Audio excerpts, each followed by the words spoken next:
할렐루야. 우리 한번 옆에 분 또 뒤에 앞에 분과 함께 인사하겠습니다. 참 잘 오셨습니다. 우리 한번 더 인사하겠습니다. 하나님이 귀하를 사랑하십니다. 할렐루야. 하나님 여러분 사랑하셔서 오늘도 거룩한 주일 주 앞으로 인도하신 줄로 믿습니다. 오늘은 종려주일입니다. 오늘 말씀의 제목은 종려주일에 기억할 예수님인데 2025년 사순절 마지막 주간이면서 고난주간이 시작됐습니다. 오늘 종려주일이라고 말씀드린 이유는 예수님께서 2000년 전에 저와 여러분들의 모든 죄를 다 담당하시고 십자가에서 죽기 위하여 예루살렘 성에 입성하시는 그 주간 첫날이 오늘 이스라엘 백성들이 종려나무 가지를 베어서 흔들며 예수님을 환영한 날이거든요. 그래서 종려주일 이렇게 의미합니다. palm Sunday 이렇게도 말하죠. 또 다른 말은 도미니카 호산나, 그래서 호산나 주일로 부릅니다. 호산나 우리를 구원하소서 이런 뜻이거든요. 그래서 이스라엘 백성들이 입성하시는 예수님을 종려나무 흔들면서 호산나를 외쳐 불렀습니다. 우리를 구원하소서 이런 뜻이에요. 거기에 대한 그림이 하나 있어요. 여러 그림이 있지만 제가 이제 그림 그리던 사람으로서 그림 하나를 보여드리겠습니다. 이 그림은 이제 성화라 그러죠. 예수님을 그린 그림인데 장면을 보시면 예루살렘 성에 입성하신 예수님인데 특징은 어린 나귀를 탔다는 거예요. 나귀 새끼죠. 사람이 한 번도 타보지 않은 나귀를 타시고 들어옵니다. 좀 우스꽝스럽죠. 원래는 예수님 정도 되시면 하얀 군마, 멋진 말을 타고 들어오셔야 마땅한데 아주 겸손하시고 온유하셔서 어린 나귀를 타고 들어오시고 사람들이 예수님이 가는 길에 자기들의 겉옷, 그 당시 2000년 전에는 이 겉옷이란 옷은 자기의 속옷보다 더 비싼 옷입니다. 이것을 피면 직사각형의 네모가 되고 이것을 펴고 깔고 덮고 자요. 이불이나 마찬가지입니다. 이 옷을 다 펴서 마치 레드카펫처럼 앞에 쫙 갑니다. 그리고 나뭇가지도 종려나뭇가지가 보이시죠? 마치 이런 종류의 나뭇가지, 이런 나뭇가지인데 좀 더 억센, 이거는 야자 잎의 한 종류죠. 이것이 아주 강한 나무, 중동 사막 쪽에 자라는 대추야자부터 시작해서 여러 가지 나뭇가지가 있는데 그걸 꺾어서 길에다 펴고 흔들면서 호산나를 외칩니다. 주여 우리를 구원하소서 이런 뜻으로 불렀습니다. 오늘 이 종려주일을 전 세계가 또 우리나라 5만여 교회가 오늘 지키고 있는데 이 종려주일이 주는 의미가 있습니다. 오늘 이 의미는 무슨 의미일까요? 첫째로 살펴보면서 우리가 봐야 될 것은 주님을 환영하는 무리들입니다. 9절 말씀을 보면 이렇게 말씀하고 있습니다. 한번 같이 읽어볼까요? 자, 읽습니다. 시작.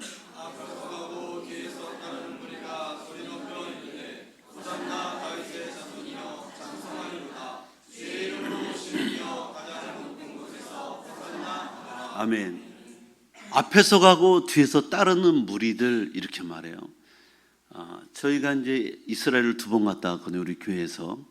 저는 20여 년에 갔다 오고 우리 성도님들은 코로나 전에 다녀왔고요. 코로나 끝난 다음에 또 2차 가려고 그랬는데 코로나가 이제 전쟁이 터지는 바람에 튀르키예로 바꿔서 튀르키예 소아시아 7개를 다녀왔어요. 그래서 올 가을쯤에 이스라엘이 좀 잠잠하면 2차 이제 가려고 지금 기도 중에 있습니다. 그래서 한 20여 명 또 이렇게 한 무리가 돼서 가면 좋고요. 가서 보니까 예루살렘 성이라는 그 성 자체가 그렇게 크지 않아요. 저희가 이제 예루살렘 성을 다 둘러봤거든요.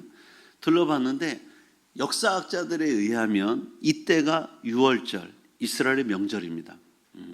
그래서 출애굽기에서 나오는 6월절 절기를 아시죠? 이스라엘 민족이 애굽, 지금의 이집트에서 430년 동안 종살이했습니다. 노예로 살았어요. 하나님이 그들을 불쌍히 여기셔서 모세를 보내셔서 그들을 엑소더스, 구출해냅니다. 애굽에서 나왔죠.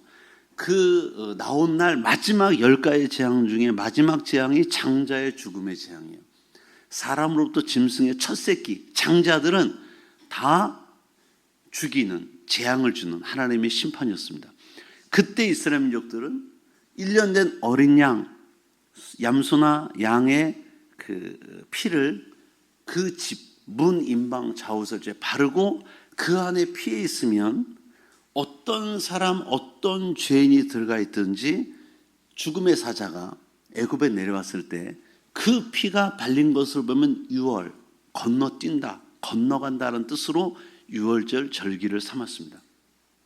이것이 이스라엘 명절 중에 하나거든요. 이 유월절 명절을 지키기 위해서 이 당시 예루살렘에 모인 사람의 수가 몇 명이냐?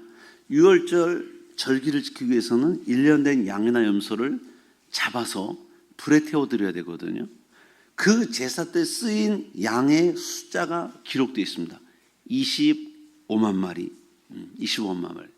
그러면 예루살렘에 사는 사람들이 명절을 지키기 위해서 25만 마리의 양과 염소를 잡았다면 기록에 있는데 사람이 그럼 몇 사람이냐? 추산하는 거예요.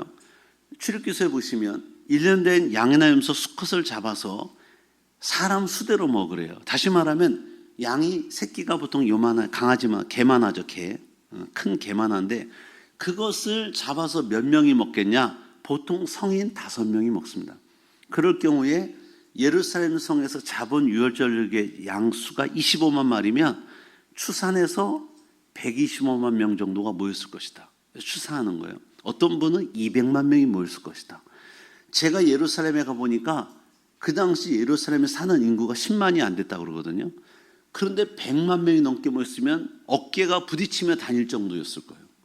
그렇게 사람이 많았을 거라는 거예요. 그런 무리들이 지금 예수님을 중심으로 따라다니면서 뭐예요? 앞에서 가고 뒤에 따르는 무리들이 호산나 다윗의 자손이여 찬송하려도 하고 주님을 찬양하고 있었다는 거예요. 이토록 예수님을 환호하는 이유가 뭘까요? 여러 가지 이유가 있지만 대다수의 사람들은 아마도 정치적 목적을 가지고 예수님을 환영했을 것이다. 여기서 호산나 할 때는 우리를 구원하소라는 말인데 뜻인데 그 당시 이스라엘 나라는 로마의 압제하에 있었습니다. 우리나라가 일제 30년 동안 지배를 당했잖아요. 국권을 잃어버리고 나라가 사라졌어요. 똑같이 이스라엘 나라를 로마가 점령하고 있었습니다. 지배하고 있었어요. 그러니까 이들이 예수님을 환영했던 이유 중에 하나는 예수님을 과거 애굽에서 430년 노예 생활하고 그들을 이끌어낸 모세처럼 영도자, 인도자로 생각하고 환영한 거예요. 왜? 예수님이 그동안 3년여 동안 행한 일을 보면 엄청난 일을 했거든요. 물고기 2마리 보리떡 5개를 가지고도 장정만 5천 명을 먹인 일이 있지 않나. 무리를 걷고 죽은 자를 살리고 병든 자를 고친 일이 있고 중병자를 낫게 하고 귀신 쫓아내는 일이 있지 않나. 온갖 기적 과정을 다 행하셔서 공생의 3년 동안 이걸 이스라엘 백성들 다 봤어요. 아, 이런 사람을 왕으로 앉히면 뭐예요? 이 나라가 독립할 수 있다. 로마를 묻힐 수 있다. 이런 정적 목적으로 아마도 호산나를 외쳤을 것이다라는 거죠. 대다수의 사람들이. 그런데 여러분 그 사실을 어떻게 인정할 수 있냐면 확인할 수 있냐면 이날이 주일날이라면 금요일날 성금요일날 예수님이 십자가에 못 박혀 죽으시잖아요. 십자가에 못 박히기 전에 빌라도 법정에서 재판받을 때 이때 예수님을 환영했던 무리들이 다 돌변합니다.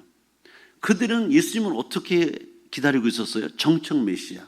로마의 압제에서 우리나라를 독립시킬 왕으로 섬기기를 원했고 인정하기를 원했는데 그 예수님이 무기력하게 십자가에 지시고 죽으시는 분으로 오신 걸 알았어요. 그러자 배신감을 느꼈어요. 예수님을 정청 목적으로 따랐어요. 예수님을 왕위로 앉히면 우리들은 영의정, 좌의정, 우의정, 국무총리, 국회의원 하지 않겠느냐라는 기대를 하고 있었는데 무너져 버렸어. 그 기대가 무너져 어떻게 합니까? 빌라도 법정에서 살인자 바라바를 놔주고 예수님을 십자가에 못 박으라고 외치기 시작합니다. 그걸 봤을 때 이 무리들이 변심한 걸 봤을 때 아, 이들은 정말 예수님을 인류의 구세주로 모셔드리고 환영한 게 아니구나를 알 수 있다는 거죠. 자기들이 목적했던 바가 이루어지지 않으니까 변심해서 예수님을 십자가에 못 박으라고 외친 자들이 이들이었다. 자기의 유익을 얻기 위해서 한 자리쯤 하기 위해서 예수님을 모셔드려서 사람들이었다.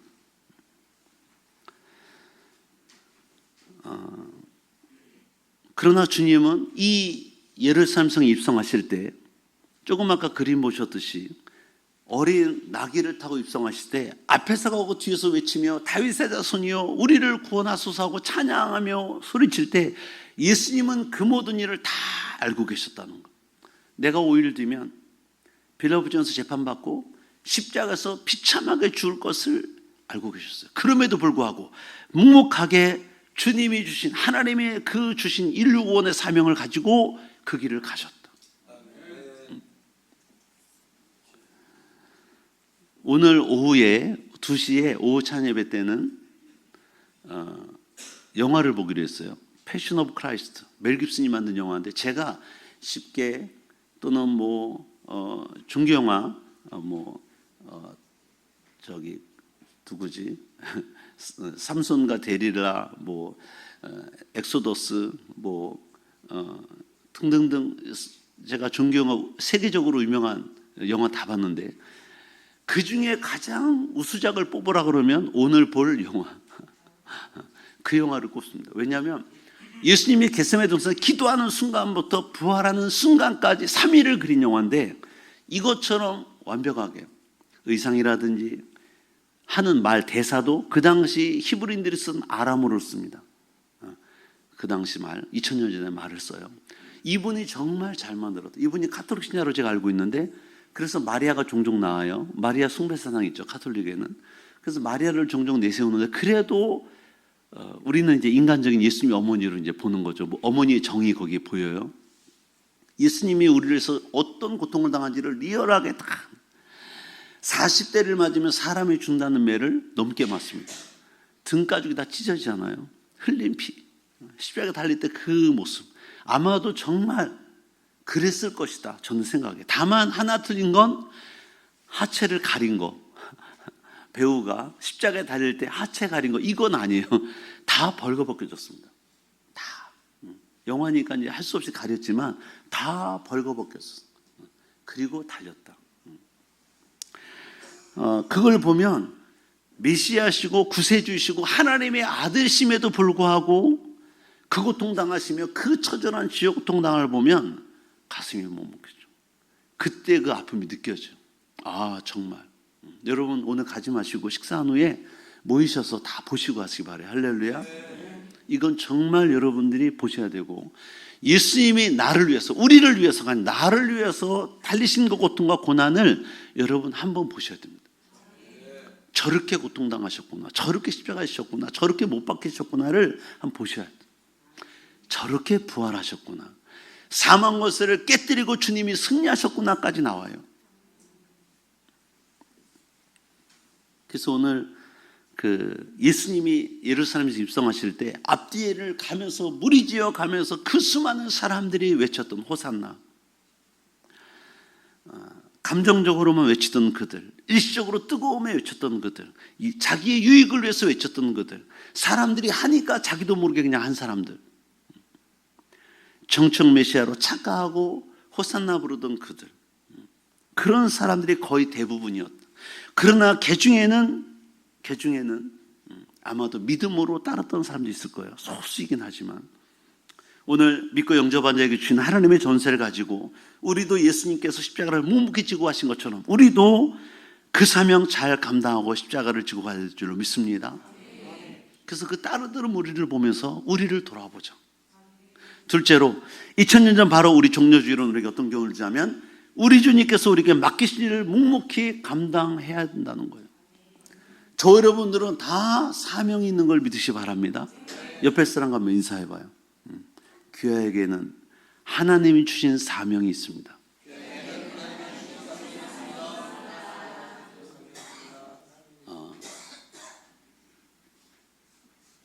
믿으셔야 돼요.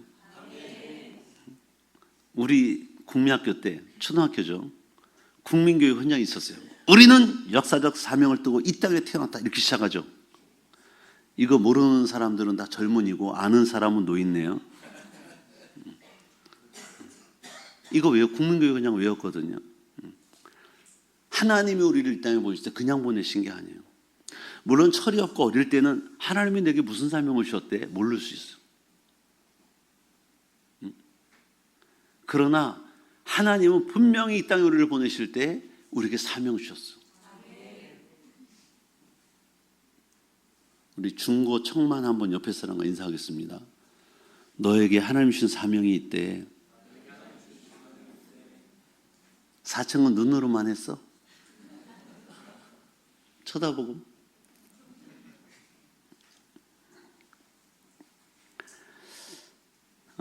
주님도 묵묵하게 일을 잘 감당하시잖아요. 여러분 생각해봐요. 예수님이 만약에 예루살렘 성에 입성하지 않았더라면 어떤 일이 벌어졌을까? 십자가 지기가 싫어서 도망갔다든지 미뤘다든지 하면 어떤 일이 왔을까? 아마도 구원 역사가 일어나지 않았든지 아니면 더뎌졌을 것이다. 왜? 우리의 구세주는, 우리를 구원할 분은 예수님뿐이 없기 때문에 그렇습니다. 아니 예수님 말고 다른 사람이 하면 안 되나? 안 되죠. 왜? 태생이 다르기 때문에. 예수님은 동정녀, 처녀, 수처녀, 남자를 알지 못하는 그 여인에게 성령으로 잉태된 거예요. 그래서 예수님이 탄생한 거예요. 예수님은 물론 육의 아버지가 있었어요. 육신의 아버지 요셉, 어머니는 마리아. 그러나 그들이 결혼하기로 약속한 사이지 동거해서 낳은 아들이 아니거든요. 예수님이 그 가정의 장자였거든요. 큰아들, 첫 번째 낳은 아들인데 마리아가 낳은 첫 번째 아들이고 동생들이 태어났는데 그 동생들은 다 요셉과 동거한 후에 태어난 거예요. 남자의 씨로 태어난 거예요. 그러나 예수님은 정혼한 사이에서 동침하지 않은 상태에서 성령으로 잉태됐어요. 할렐루야. 그분은 남자의 씨에서 오지 않았다는 말은 뭐냐면 아담과 하와의 후손으로 오지 않았다는 거예요. 아담과 후손으로 나온 우리들은 다 범죄한 이유에 태어난 인간이기 때문에 죄성이 우리 속에 있고 죄를 지으려는 성품이 우리 속에 있어요. DNA 속에 숨겨 있습니다. 우리는 그래서 누구도 의로운 자가 없어. 세상에 의인 없나니 하나 없다고 이미 로마서에 말씀하고 있어요. 누구도 의로운 자가 없어. 그럼 4대 성인, 3대 성인은 뭐예요? 그분들은 그 나이대, 연령대 가서 성인으로 인정받았지만 그들의 살아온 날을 보면 다 죄가 점철되어 있어. 죄로 살아온 자들.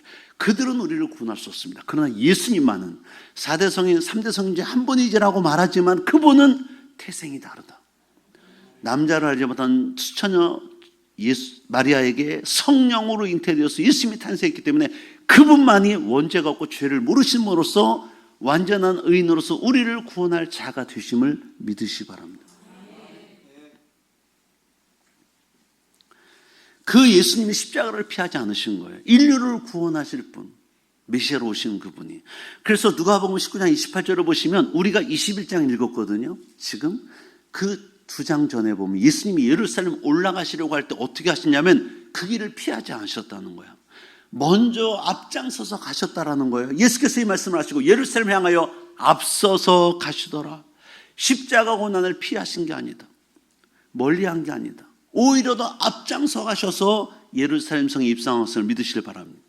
우리를 사랑하셔서 우리를 구원하시려고. 예수님이 이렇게 오셨을 때 만약에 상상해봐요. 조금 아까 어린 나귀를 타고 들어오셨는데 만약에 흰 백마, 그 당시 로마 군인들이 타던, 장군들이 타던 그 백마를 타고 들어가면 어떻게 생각했을까? 아마도 사람들은 그렇게 생각했을 거예요. 예수님은 우리 서민들을 위해 오신 분이 아니라 이 나라의 귀족들을 위해서 오신 분 같다라는 생각할 수 있어. 왕이 타는 가마를 타고 들어왔다면 많은 사람이 그랬을 거예요. 우리와는 상관이 없는 분들을 구하러 오셨다라고 생각할 수 있어요. 그러나 예수님은 그 당시 서민들이 가장 많이 타고 다니는 운송수단, 어린 나귀를 타고 오셨어. 사람들이 무슨 생각을 했을까요? 아, 예수님은 우리와 같으신 분, 우리 같은 서민들을 구하러 오신 분이라는 생각을 했을 거라는 거죠. 할렐루야. 실제로 예수님이 이 땅에 오셔서 2000년 전에 사신 걸 보면 그분은 헤롯 왕과 그의 수하들, 그의 대신들과 함께 살지 않았어요. 그들과 함께 말하거나 생각하지 않았어요. 교류하지 않았어요. 오히려 가는 곳마다 세리와 창기들과 죄인들, 병든 자, 어려움을 당하자, 사회 약자계층의 사람들을 찾아다니며 그들과 함께 생활하신 예수님. 그 예수님이 2025년도 지금도 이 땅에 계시면 어떻게 생활하실까? 그분들은 백악관, 청와대 가지 않으실 거예요. 그분은 국회의당에, 국회의원은 여의도 국회의원 가지 않을 거예요. 의사당에 가지 않을 거예요. 아마도 지금도 낮고 천한 사람들을 찾아다니며 그들을 위해서 구원하시려고, 그들을 살피러 다니실 거라는 거죠. 그런 의미에서 우리 교회는 오는 사람들 중에 사회적으로 약자, 병든 자, 좀 부족한 분, 여러 가지 상황이 안 좋은 분들도 우리는 마음을 열고 예수님의 마음으로 그들을 받아들이셔야 돼요. 제가 개척 쪽에 이런 생각이에요. 저는 개척 초기에 25년 전에 어린이 목회하려고 마음먹은 사람, 아이들을 너무 좋아해서 아이들 목회. 그때 우리 아이들이 다운이야, 채은이, 예은이 이런 애들이 다 봤어요. 제가 애들 9시 예배 때는 중국집에 철가방 아시죠? 알루미늄 철가방 들고 짜장면 시키신 분 하고 설교했어요. 녹양초등학교 앞에 가서 스폰지밥 제가 도화지로 만들어가지고 그거 가면 쓰고 전도했어요. 그때 우리 아이들이 50명이었어. 50. 주일학교 애들이 50명. 그 중에 지금 있는 애들이 채은이, 예은이, 다운이 이런 애들이. 그때 초등학교 애들이. 애들이 너무 져가지고. 그와 동시에 저는 또 무슨 목회 하려고 했냐면 아이들 목회하면서 노숙자 목회 하려고 했어요. 노숙자 목회. 한 번은 우리 교회에 노숙자들이 왔어요. 2명, 1명. 그때 우리 성미를 했어요. 성미. 집사님들이 교회로 올 때마다 요만한 노란 십자가 그려진 헝겊에다가 집에서 쌀을 밥하기 전에 한 숟갈씩 거기다 담아서 일주일 동안 모아서 가져오면 모아놨었어요. 자루에다가. 그럼 이제 불쌍한 사람은 그걸 나눠줬거든요. 이게 소문나가지고 서울역에서 노숙자들이 우리 의정부 녹양도까지 왔어요. 그래서 한 밤마다 있는 걸 다 가져갔어. 이러다 저러다 노숙자들이 오잖아요. 그러면 막 5,000원, 10,000원. 근데 하루는 결정적인 사건. 노숙자 목회를 접게 된 사건이 있었어요. 한 여자분이 왔어요. 그래서 모셔드렸어. 그때는 우리 교회가 30평, 10평은 막 사택, 20평은 교회, 문 하나 열면 사택, 문 하나 열면 교회. 제가 칸막이를 하고 교회를 했어요. 개척교회 때. 그때 그분이 왔으니까 우리 거실 10평에 방 하나, 주방 하나가 딱 2개 나뉘었는데 거기에서 주방에서 이제 장판에다가 앉혀서 뭐 드십니까? 라면 끓였어요. 여자분인데 냄새가 뭔 말인지 알죠? 머리가 뭔 말인지 알죠? 얼굴이 뭔 말인지 알죠? 그래도 나는 노숙자가 불쌍해. 난 노숙자 목회 하려는 마음이 있었어. 그래서 라면을 끓여 상을 차려서 밥을 했어요. 집사람하고 내가 했어. 그분이 먹고 나는데 그분이 생리를 해가지고 장판이 다 젖은 거. 그걸 보고 집사람이 오바이트를 했어. 나는 괜찮은데 집사람이 못 견디하는 거야. 냄새와 그 모든 상황이 오바이트라고 막 기절하려고. 그때 마음에 접었어. 이건 안 되겠다. 그날로 접었어. 이건 아니구나. 그 아이들한테만 신경 써서 이제 아이들 목회. 그러니까 지금도 주님은 그렇게 어렵고 힘든 분들한테 마음을 가실 거라는 거예요. 그분들을 찾아보실 거라는 거지. 그러니까 여러분들도 안내위원이나 우리 교회도 사실은 그 어려운 약자 계층이 올 때는 그분들을 잘 맞이해야 돼요. 그러나 저는 우리 교회에 오시는 걸 약간 꺼리는 분들은 어떤 분들이냐면 오셔서 다 좋은데 예수님을 대적하는 말을 하든지 교회를 분란시키는 이간질하는, 교회에서 여러분 다 공사 중인 분들이 많잖아요. 아니 교회 나온 지 일주일 됐는데 어떻게 술 담배를 안 먹겠어? 술 담배 다 하고 와요. 다 처음부터 와서 우리 집사님들 다 처음에 술 담배하고 오셨어요. 근데 잘 은혜로 끊었잖아요. 지금도 하신 분이 계시잖아요. 그러면 이제 이런 분들이 나가서 길 다니다가 우리 교회를 나온 걸 교회에서 봤는데 길 가다가 담배 피는 거 보고 동네 소문내고 다니는 거야. 아니 뭐 집사님 아직도 뭐 하고 다니고 어떤 성도는 뭐 하고 다니고 얘기를 다 하는 거야. 그럼 그런 분은 사절하고 싶어. 왜? 교회에서 다 공사 중인 분들은 변화되는 가정이 있잖아요. 그럼 우리가 사랑으로 기도해주고 위에서 권면해주고 그런 게 주의 사랑이고 교회인데 그것을 막 나가서 다 이야기하고 다 팔고 다니면 아니 이게 덕이 안 되잖아. 이해되시죠? 우리 교회가 사절하고 싶은 분들은 그런 분들이 오셔서 서로 이간질시키고 흉보고 막 낱말하고 비난하고 비방하고 집에 가서 누구는 왜 그런지 애들 앞에 흉보고 막 애들 믿으면 다 죽이는 거야. 그거는 애들 교회 못 나오게 하는 거야. 애들이 무슨 생각하냐면 지금 엄마 아빠 이게 무서워서 가지만 나중에 절대로 교회 안 나갔다 이런 생각 안 나니까. 그건 아니다. 난 그래서 우리 교회 다 받고 다 오시는 거 환영하는데 혹시 그런 분들이 있다면 나는 안 받고 싶다. 이해되시죠? 주의 사랑으로 다 받아주고 권면해주고 기도해주고 이런 게 얼마나 아름다워요. 그렇죠? 그래서 주님은 지금도 만약에 이 땅에 오시면 그런 분들을 찾아다니시고 그분들을 위해서 기도해 주실 것이다. 여러분 기독교가 우리나라 처음 들어왔을 때 1885년 1880년 이때 언더우드 아펜셀러 선교사님 들어오고 또 그전에 영국의 토마스 선교사 들어오고 여러 가지 선교사 여러분들이 들어왔어요. 우리나라 복음 전할 때. 그 복음이 양반들에게만 전해지지 않았다는 거야. 다 서민들에게. 그 당시는 양반과 상놈이 나뉘잖아요. 아시죠? 그래서 교회를 가면 그 당시 조선 말기 때 선교사님들과 찍은 사진들이 있어요. 흑백 사진. 보면 이렇게 이제 천막교회인데 교회가 있으면 가운데를 광목천, 광목이 뭔지 모르죠. 아는 분은 옛날 사람, 모르는 분은 신세대예요. 광목천을 가운데 쭉 펴가지고 여기는 여자, 남자. 그 중에 양반들은 앞에, 머슴들은 저 뒤에 신분을 나눴어요. 그래서 남녀 7세 부동석이 유교의 영향이잖아. 어린 여자 7세부터는 나뉘었는 거야. 그래서 반 나눠서 이쪽은 여자, 이쪽은 남자. 앞에는 양반 어른, 하는 양반들. 뒤에는 다 머슴들, 상놈들, 쉽게 말하면.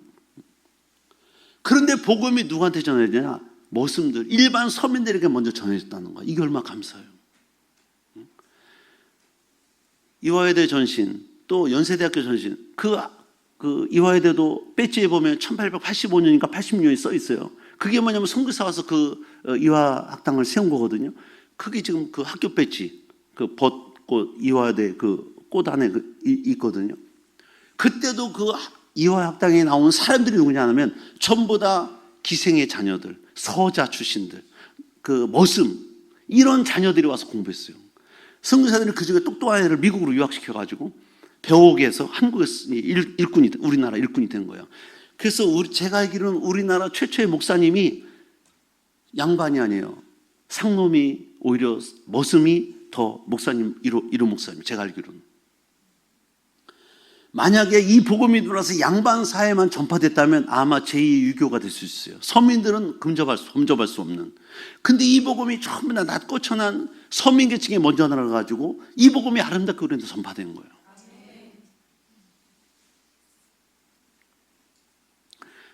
예수님은 이 모든 것을 아시면서도 묵묵하게 맡은 사명 잘 감당하신 줄 믿습니다. 이따 여러분 한번 영화 보실 때 느껴봐요. 아, 예수님의 마음이 어땠을까? 죄도 모르시고 죄가 없으신 그 예수님이 우리를 위해서, 인류를 위해서 당하신 고통을 한번 느껴봐요. 또 말없이 묵묵히 순종한 자가 있었는데 그건 누구냐면 동물, 낙이요. 낙이는 말을 못해요. 그러나 예수님이 제자들을 명하여 데려라 하시고 그 낙이, 어린 낙이를 타고 들어오실 때 그 낙이는 아무 소리 않고 순종하고 오는 거야.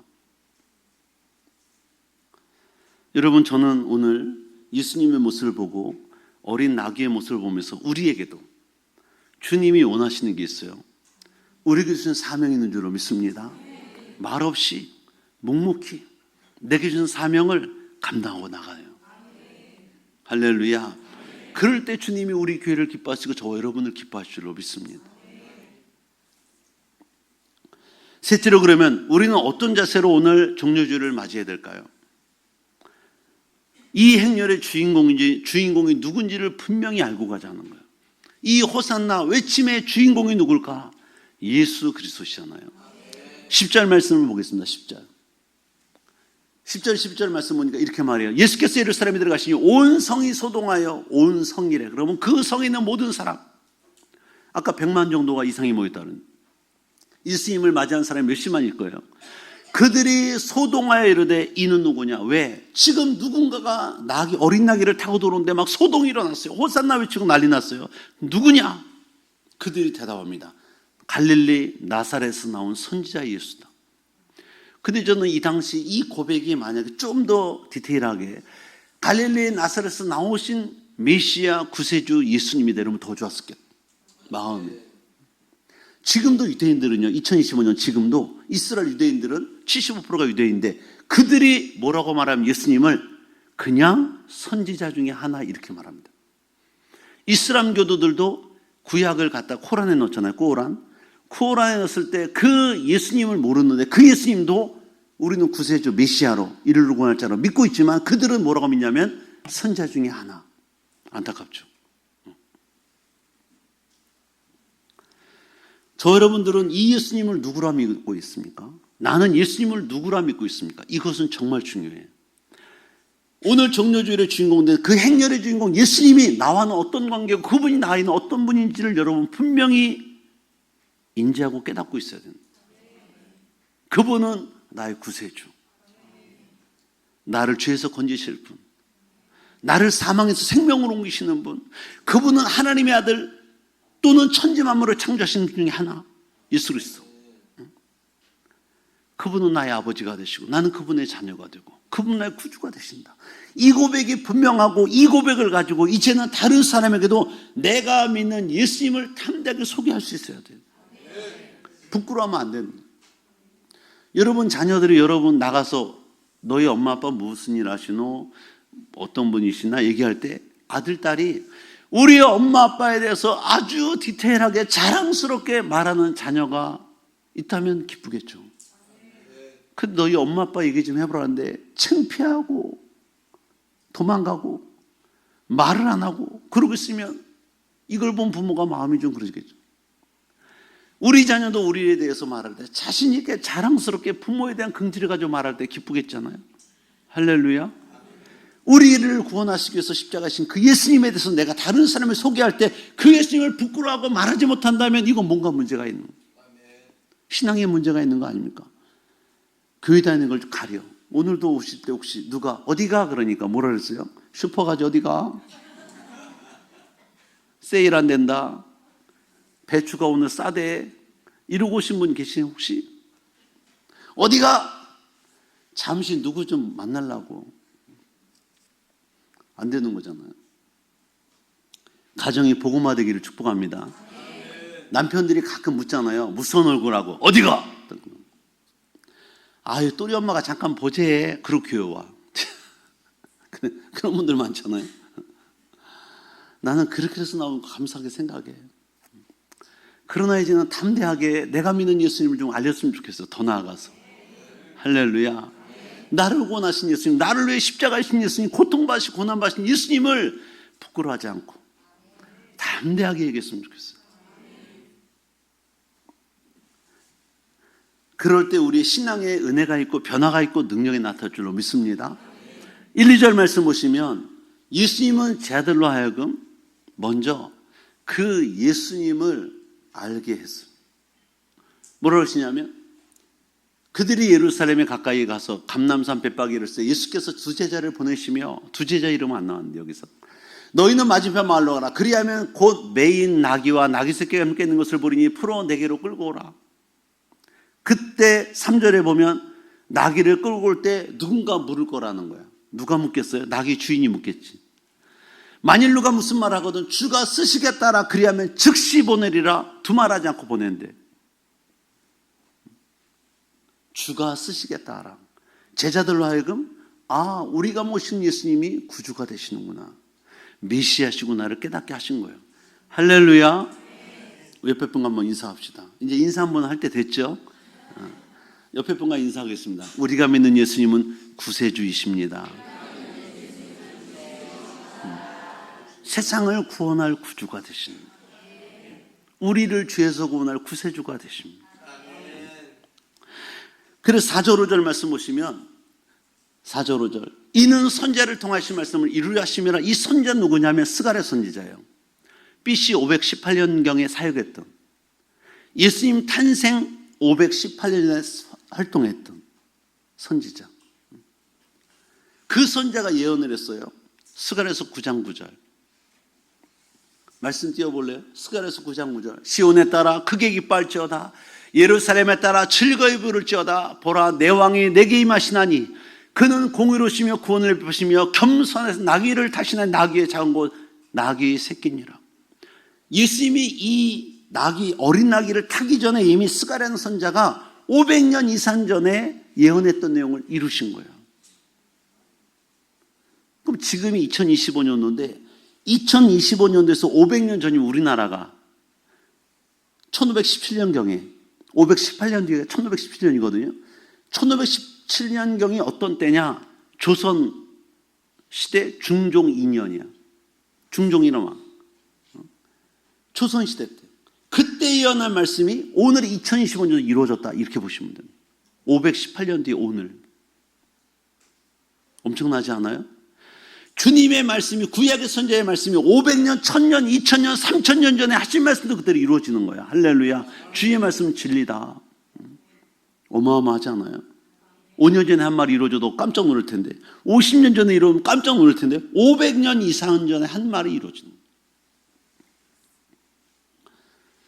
그래서 구약의 선지자들이 하신 말씀, 메시아의 심을 증거하신 거죠. 6절 8절 말씀 보시면 그들이 환호하면서 어떻게 따릅니까? 앞에서 가고 뒤에서 가고, 나귀와 나귀 새끼를 끌고 와서 자기의 겉옷을 그 위에 얹으며 예수께서 그 위에 타시니 무리 위에 대해서는 그들의 겉옷을 길에 펴고 다른 이들은 나뭇가지를 베어 길에 펴고, 9절에 호산나 찬양하면서 우리를 구원하소서, 왕으로 오시는 메시아에 대한 감격의 호칭이죠. 10절 11절 이 사람이 누구냐 하는데 그들이 대답해요. 갈릴리에서 온 선지 예수다. 오늘 저 여러분들도 이 예수님에 대하여 확실히 믿고 영접하고 고백하시고 전할 수 있기를 주님의 이름으로 축복합니다. 누구도 예수 그리스도를 제외하고는, 예수 그리스도 외에는 구원을 줄 자가 없어요. 그래서 오늘도 나를 위해 십자가 지시고 생명을 주신 그 예수님을 향한 헌신과 충성과 봉사가 우리에게 있을 줄로 믿습니다. 9절 끝까지 주님을 따르지 않는 거예요. 그 예수님이 누군지 알았다면 이제는 끝까지. 9절에 앞에 가고 뒤에 섰다는 무리가 소리 높여 이르되, 이들이 수십만이었을 거라는 거지. 생각할 때 그 수만 명이 예루살렘 거리를 꽉 메우고 주님을 따랐을 거라는 거예요. 근데 여러분, 우리가 알지만 이들이 나중에는 다 변질되잖아. 불과 4월 뒤에 예수님 빌라 부정에 섰을 때 바라바라는 명절을 당하면 살인자 한 사람을 내어주는 판례가 있었대요. 그래서 빌라도가 생각하잖아요. 바라바를 놔줄까 예수를 놔줄까? 그러면 이들이 예수를 놔줄 거다. 왜? 바라바는 흉악한 살인범이니까. 근데 오히려 바라바를 놔주고 예수를 십자가에 못 박으라 그래요. 물론 예정되었던 일이지만 변질된 그들, 5일 전에는 예수님을 따르며 수만 명이 환호했던 그들이 변질됐어요. 따르던 그들을 보면 어떤 분일까요? 대다수 정책 목적을 가지고 자기 유익을 따르고, 예수님을 왕으로 세우면 나는 한 자리 하겠지, 국무총리, 국회의원 정도 하겠지, 도지사쯤 하겠지, 이런 사람들이었겠지. 아니면 정책으로 이 나라를 로마에서 압자의 속박에서 구원해낼 자, 모세처럼 위대한 영도자가 될 것이다. 아니면 그 예수님이 벳사광야를 보니까 500의 기적을 베푼 걸 보니까 절대로 우리나라는 굶어 죽지 않겠다, 왕으로 세우려는 의도. 그러나 그들은 나름대로 꿈을 가지고 생각하고 주님을 따랐지만 결국 자기들의 기대가 무너져 다 예수님을 배신한, 끝까지 따르지 못한 자들이 됐다라는 거죠. 여러분, 오늘 저 여러분들이 다 예수님을 쫓아가고 있는 줄로 믿습니다. 예수님을 따라가고 있는 거예요. 주님 따라가는 거예요. 주님 가신 길을 따라가고 있어요. 할렐루야. 그 길이 좁고 협차가 따른 이가 적지만 오늘도 주일날 여러분이 나서 주님을 따라가고 있는 거예요. 망하는 길, 사마의 길은 그 길이 넓고 다른 자가 많아요.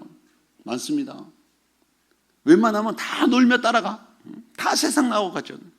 여러분은 오늘 주의를 지키면 오늘 이 자리에 나와 있다는 건 좁은 길을 가는 거야. 생명으로 인도하는 길. 할렐루야.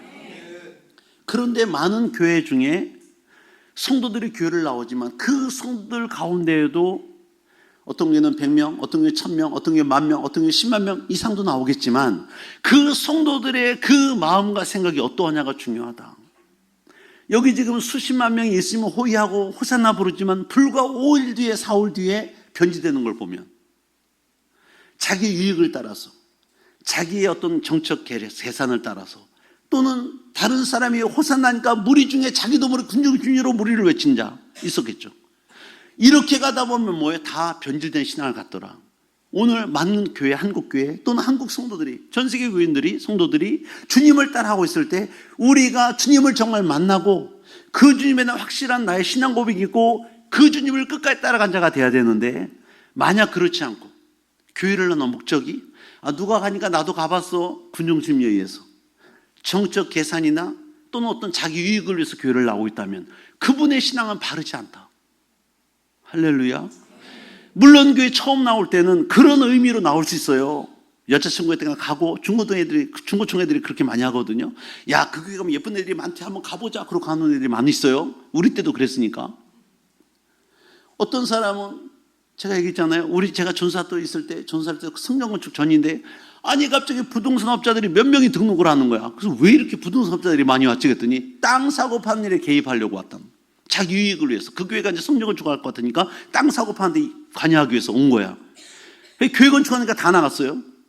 그분들은 뭐냐, 자기 유익을 따라 들어온 거야. 교회에 건축할 때 땅을 좀 팔아보고 뭔가 좀 해보려고 들어왔던 사람들이 있어요. 사실 그나저나 동기는 중요치 않아. 뭐 여자친구가 왔고 뭐 땅을 뭐 개입하러 왔고 뭐 여러 가지 이유가 있었지만 그분들이 와서 누구를 만나는 게 중요하냐? 예수 그리스도를 만나는 게 중요해요. 동기에 어쨌든 모티브는 어쨌든 와서 교회 온 목적은 처음엔 다를지라도 와서 중요한 건 예수를 만나고 그분을 내 구주로 영접하고 그분과 함께 사는 자들이 중요하다.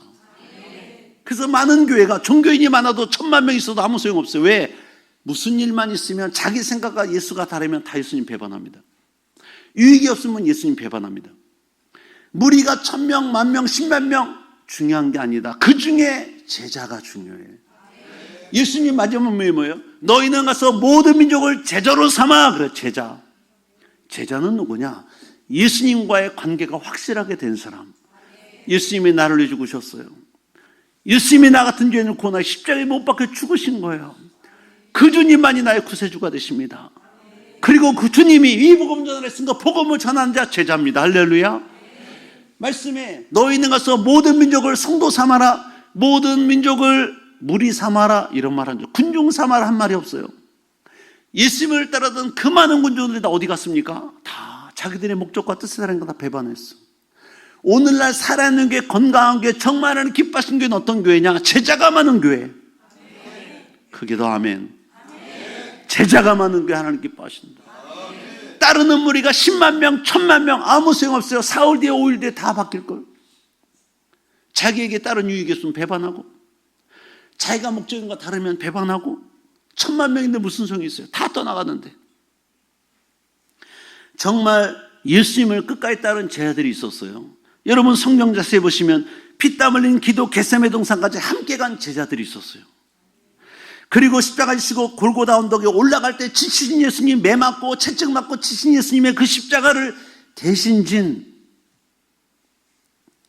구레네 시몬이 있었고, 주님의 시신을 장사하기 위해 헌신한 마리마다 요셉, 니고데모, 자기가 판 그 굴을, 장사질 굴을 예수님께 드리고, 예수님 몸에 바를 향유를, 그 방부제를 드리고, 새벽에 주님 장사질 무덤까지 부활의 자리에 새벽까지 헌신과 충성을 따르는 막다 마리아와 그 또 다른 마리아들이 있었어요. 다시 말하면 소수지만 예수님을 만났던, 예수님을 진짜 구세주로 믿었던 그들은 끝까지 주님을 따라갔다는 거예요. 그들의 이름이 성경에 기록되어 있어요. 수많은 무리, 수많은 군중들 이름 하나도 성경에 기록되지 않습니다. 오늘 저 여러분도 마찬가지, 우리 교회도 마찬가지. 우리가 주님을 영접하고 주님과 함께 믿음의 길을 갈 때 주님과 나와의 관계가 중요해. 그래서 그분이 누구시냐, 그분이 나와 어떤 관계를 갖고 있냐, 그리고 내가 그분께 받은 은혜가 뭐고 그분을 내가 전할 수 있느냐, 담대히 전할 수 있는 그 자가 하나님께 빠진 제자가 될 수 있다. 한국교회 많은 성도가 있지만 군중에 무리가 있을 수 있어요. 거듭나지 성도 있을 수 있어요. 그러나 진짜 거듭나 주님의 참된 제자로 주님과의 관계를 바로 맺고 따르는 제자가 있을 수 있습니다. 할렐루야. 오늘 저 여러분들이 그런 제자들 되시기를 주님의 이름으로 축복합니다. 그냥 따르는 무리들처럼 군중 심리 하나로, 야, 그 교회 한번 가보자, 그 교회 가면 좋대, 뭐 그냥 구경할 것도 많고 뭐 좋대더라, 그래 따라오는 분이 아닌, 한번 장사 좀 해봐서 이익 좀 볼까, 이런 것이 아닌, 예수님이 정말 나와 어떤 관계를 있는지, 예수님이 나를 위해서 어떤 일 하신 분인지를 자세히 알고 그분과 함께 살기를 결단하고, 그분이 가신 고난의 길도 나도 따라갈 수 있다. 내가 그분을 자랑스럽게 부끄러워하지 않고 복음을 전할 수 있는 그런 제자들이 많은 교회가 건강한 교회요, 하나님 기뻐하신 교회요, 성도들일 때 하나님의 복이 있을 줄로 믿습니다. 처음에 동기는 다를 수 있어요. 어떤 분은 자기 유익을 위해서 교회 다닐 수도 있고, 청년들처럼 예쁜 여자가 되면, 예쁜 남자가 되면 가자, 그런 청년이 있을 수도 있고, 여러 가지 유익이 있어서 올 수도 있지만 그건 동기야. 믿음 생활하면서, 말씀을 들으며 신앙생활하면서 말씀이 들어가서 그분을 만나고 그분을 체험하고 믿음으로 살아내는, 주님을 증거할 수 있는 제자가 있다면 그분은 잘 된 거예요. 하나님 기뻐하신 자일 수 있어요. 오늘 여기 앉은 모든 분들이 그러한 자 되기를 다시 한번 주님으로 축복합니다. 할렐루야. 우리 한번 다 같이 일어나셔서 받은 말씀 기억하면서 기도합시다. 하나님, 오늘 정료주일을 맞이하여 내 마음을 열고 예수님 모셔드리기를 원합니다. 주님 만나기를 원합니다. 주님을 나의 구주로 영접하기를 원합니다. 또 주님, 우리가 믿음으로 갈 때 주님이 가신 길이 십자가 길인데, 고난의 길인데, 그 뒤에 영광이 있었는데, 우리가 주님의 영광을 함께 누리기 위하여 이 가는 길이 고난의 길일지라도 믿음으로 끝까지 인내하며 나가도록 도와달라 기도하시고, 십자가 고난 당하시며 생명 주신 주님께 헌신하며 충성한 내가 되게 해달라고 우리 주님의 성호를 세우며 기도합니다. 주여, 주여, 주여. 할렐루야. 주님의 성호를 찬양합니다.